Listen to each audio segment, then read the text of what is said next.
Assalamualaikum warahmatullahi wabarakatuh. Perkenalkan, nama saya Ulfa Konstanstiani.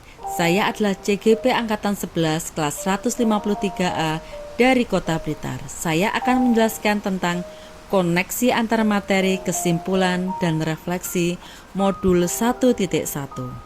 Pendidikan menurut Ki Hajar Dewantara yaitu tuntunan di dalam hidup tumbuhnya anak-anak. Maksudnya, pendidikan menuntun segala kekuatan kodrat yang ada pada anak-anak agar mereka dapat mencapai keselamatan dan kebahagiaan yang setinggi-tingginya. Pada dasarnya, guru hanya bisa menuntun, memberi contoh, membangun semangat, dan memotivasi anak seperti semboyan Ki Hajar Dewantara, ing ngarso sung tulodo, ing madya mangunkarso, dan tutwuri handayani. Perbedaan pendidikan dan pengajaran menurut Ki Hajar Dewantara yaitu pengajaran atau on the which adalah bagian dari pendidikan. Pengajaran merupakan proses pendidikan dalam memberi ilmu atau berfaedah untuk kecakapan hidup anak secara lahir dan batin. Sedangkan pendidikan atau offending memberi tuntunan terhadap segala kekuatan kodrat yang dimiliki anak-anak. Pendidikan dan pengajaran. Ki Hajar Dewantara menyatakan pendidikan adalah tempat persemaian benih-benih kebudayaan dalam masyarakat, merupakan kunci untuk menciptakan manusia yang beradab. Dasar pendidikan anak berhubungan dengan kodrat alam dan kodrat zaman. Guru harus mendidik sesuai dengan kodrat alam dan zamannya sendiri, dengan tetap mengutamakan kearifan lokal sosial budaya Indonesia. Pendidikan dapat menjadi ruang berlatih dan bertumbuhnya nilai-nilai kemanusiaan yang dapat diteruskan atau diwariskan. Guru harus mampu menuntun laku anak sesuai garis kodratnya, serta menuntun mereka menjadi pribadi terampil, berakhlak mulia dan bijaksana, guna bekal hidup di masyarakat. Budi pekerti harus menjadi bagian tak terpisahkan. Guru harus senantiasa memberikan teladan baik bagi siswanya. Pengajaran adalah bagian penting dalam proses pembelajaran. Pengajaran merujuk pada aktivitas pendidik dalam menyampaikan materi pelajaran kepada para murid. Pengajaran bukanlah sekedar proses mentransfer informasi dari guru ke murid. Lebih dari itu, pengajaran harus dijalankan dengan cinta dan penuh keikhlasan. Guru harus menjadi teladan bagi para muridnya, memberi inspirasi dan membantu menemukan potensi terbaik dalam diri mereka.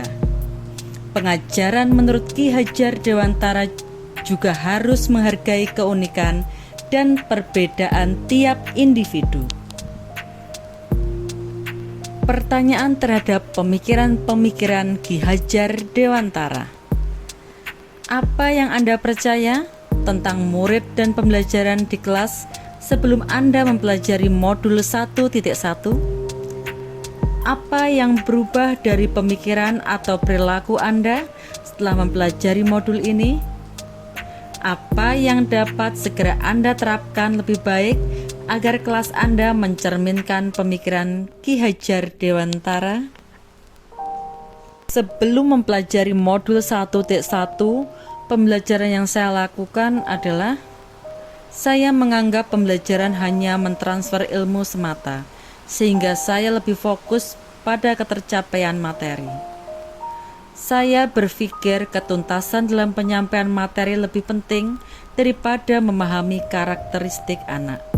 Nilai kognitif menjadi acuan dalam tujuan pembelajaran yang saya laksanakan. Dikatakan berhasil jika nilainya bagus. Saya beranggapan keberhasilan pembelajaran terletak pada nilai mencapai KKTP. Saya sering merasa gagal atau mengeluh jika banyak murid yang tidak tuntas setelah melakukan evaluasi. Saya masih merasa murid harus mengerjakan atau memahami kegiatan pembelajaran sesuai dengan contoh keinginan saya atau disebut dengan teacher center. Namun, setelah mempelajari modul 1.1, saya merasa harus merubah pemikiran atau perilaku saya. Perubahan pemikiran atau perilaku saya setelah mempelajari modul ini. Ternyata pembelajaran tidak hanya sekedar mentransfer ilmu, melainkan menuntun dan memerdekakan murid untuk dapat menumbuh kembangkan potensi yang dimiliki sesuai dengan minat dan bakat. Memperhatikan semua aspek pembelajaran, baik kognitif, psikomotorik, sosial, afektif, spiritual, juga budaya. Memberikan ruang kepada murid sebagai objek pembelajaran, yaitu kebebasan berekspresi dan berkreasi, mengemukakan pendapat, dan memilih cara belajar.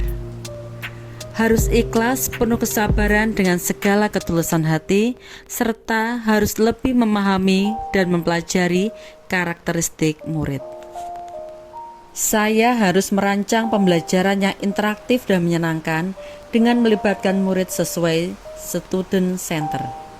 Serta saya harus menerapkan pembelajaran abad 21, yaitu berpikir kritis, kreatif, komunikatif, dan kolaborasi. Strategi yang segera saya terapkan agar kelas mencerminkan pemikiran Ki Hajar Dewantara. Strategi yang akan segera saya terapkan yaitu merancang pembelajaran yang interaktif dan menyenangkan dengan melibatkan murid sesuai dengan prinsip student center dan sesuai dengan kebutuhan murid, serta memperhatikan kodrat murid baik kodrat alam maupun kodrat zaman yang relevan dengan konteks kebudayaan. Kemudian menerapkan pembelajaran abad 21 yaitu berpikir kritis, kreatif, komunikatif, dan kolaboratif. Pembelajaran yang menuntun bukan menuntut, mengenali karakter dan latar belakang murid dengan melakukan asesmen, diagnostik, dan komunikasi. Kemudian menggunakan metode, strategi, dan media pembelajaran yang kreatif, inovatif, dan memanfaatkan teknologi dalam pembelajaran. Terima kasih. Salam guru penggerak, tergerak, bergerak, menggerakkan. Ikuti alurnya, jalani prosesnya, nikmati hasilnya, dan selalu bahagia. Wassalamualaikum warahmatullahi wabarakatuh.